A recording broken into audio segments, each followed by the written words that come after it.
প্রিয় বন্ধুরা, দেখতে পাচ্ছেন এমন একটি অসহায় মানুষের কাছে আমি যাচ্ছি। অবশ্যই না দেখলে কখনো কিছু বোঝা যাবে না। তার সঙ্গে একটু কথা বলি আসেন। আসসালামু আলাইকুম। ওয়ালাইকুম সালাম। ভালো আছেন?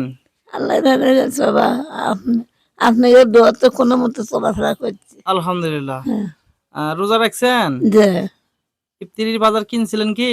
না কিনিনি, ওই মানুষের দাওয়াত দেয় সেটি না খায়া খায় আছি। এখন ইফতারি কি দিয়ে করেন বাড়িতে? বাড়িতে বেটা আনে সাদা পানি, হাতে হ্যাঁ, যতটুকু হ্যাঁ ছেলে দেয় কিনে এতটুকু। তাকে দেয় খায়। তো ইফতারি বাজার নিয়ে আসছি আপনার জন্য। এই যে ইফতারি বাজার। এখানে স্যালাইন আছে, ট্যাং আছে, চিনি, তেল, বুট, বুন্দে, মুড়ি সব আছে, হ্যাঁ? তো আমাদের কাজে যারা সার্বিক সহযোগিতা করতেছে তাদের জন্য দোয়া করবেন। করবো না কে বাবা। হ্যাঁ, যেন আমরা আসতে পারি নাকি? হ্যাঁ, তো ঠিক আছে, এগুলো রাখেন। পায়ে খুশি হয়েছেন কি? খুশি হয়েছি, যা দিছে তাই খুশি হয়েছি বাবা। ঠিক আছে, দোয়া করবেন।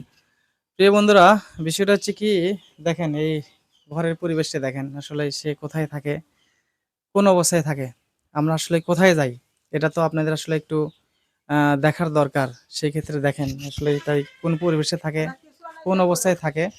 তো আপনাদের কাছে বলছি, অবশ্যই আপনারা একটু সার্বিক সহযোগিতা করবেন, যেন সে সার্বিক সহযোগিতা এই অসহায় লোকদের পাশে আমরা আসতে পারি এবং দিতে পারি। তো আসলে উনি চোখেও দেখতে পারে না, অনেক কষ্ট ওনার। ওনার আসলে অসুস্থতা, এর মাঝে যে এখনো উনি আল্লাহ তাআলা বেঁচে রাখছে, আলহামদুলিল্লাহ। তো সবাই একটু চেষ্টা করবেন, একটু সার্বিক সহযোগিতা করার জন্য, যেন এই লোকদের পাশে আমরা আসতে পারি। সবাই ভালো থাকবেন, সুস্থ থাকবেন। আল্লাহ হাফেজ।